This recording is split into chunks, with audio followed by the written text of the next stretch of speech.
നഫീസ എന്ന് പറയുന്ന ഒരു ഉമ്മ, ആ ഉമ്മ എന്റെ പ്രിയപ്പെട്ടവരെ പ്രായമായപ്പോ സുബ്ഹാനല്ലാഹ് എവിടെയോ ഹിമാലയയിലോ എവിടെയോ അത് കാണാൻ വേണ്ടി പോയി. ഭർത്താവ് മരിച്ചു, ഉമ്മയാണ്. അള്ളാഹു ആ പ്രിയപ്പെട്ട സഹോദരന്റെ ഖബർ അള്ളാഹു വിശാലമാക്കി കൊടുക്കും, മറവട്ടെ.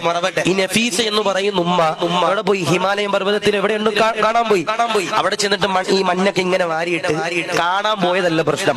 അവിടെ പോയി മഞ്ഞ് വാരി മേത്തിട്ടതും അല്ല പ്രശ്നം. കൂടെ യാത്ര ചെയ്തവരും അല്ല പ്രശ്നം.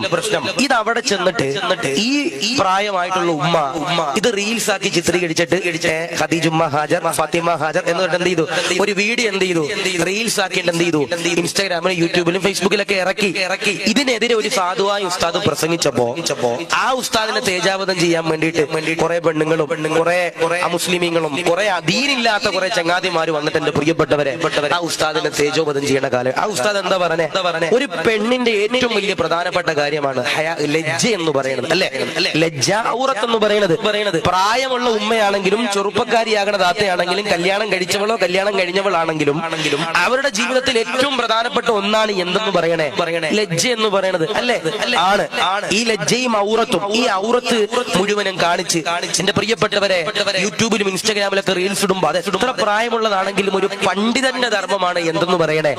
അതിനെ എന്റെ പ്രിയപ്പെട്ടവരെ എതിർക്കെന്ന് പറയണേ. അതിനിപ്പോ ഏത് വാപ്പ വന്നിട്ടാണെങ്കിലും അതിന്റെ അടിയിൽ കമന്റ് ഇട്ടാലും, ഇനിപ്പോ നാളെ എന്റേത് കട്ട് ചെയ്ത് ഇറങ്ങുമ്പോ അതിന്റെ അടിയിലും വാപ്പാക്കും ഉമ്മാക്കും വിളിക്കാൻ വേണ്ടി ചെറുപ്പക്കാരുണ്ടാവും. അള്ളാഹു കാത്തിരിക്കും, മറവട്ടെ.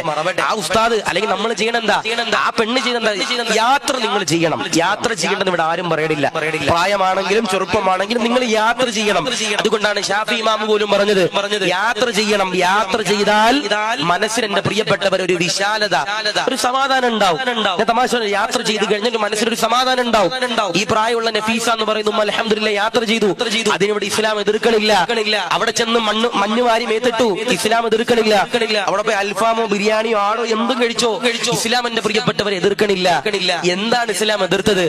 ഔറത്ത് കാണിച്ചുകൊണ്ട് ഒരു ലജ്ജയും ഇല്ലാതെ എന്റെ പ്രിയപ്പെട്ടവരെ വീഡിയോ എടുത്തിട്ട് സുബ്ഹാനല്ലാഹ് ഇൻസ്റ്റാഗ്രാമിലും യൂട്യൂബിലും ഫേസ്ബുക്കിലും ഒക്കെ ഇടുമ്പോ ഔറത്ത് എന്റെ പ്രിയപ്പെട്ടവരെ വെളിവാക്കിയതിനാണ് പണ്ഡിതന്മാർ എന്റെ പ്രിയപ്പെട്ടവരെ എതിർക്കണത്. അല്ലെങ്കിൽ ലജ്ജയില്ലാതെ ഈ സോഷ്യൽ മീഡിയ പ്ലാറ്റ്ഫോമിന്റെ പുറകിൽ പോയതിനാണ് പണ്ഡിതന്മാർ എന്റെ പ്രിയപ്പെട്ടവരെ എതിർക്കണത്.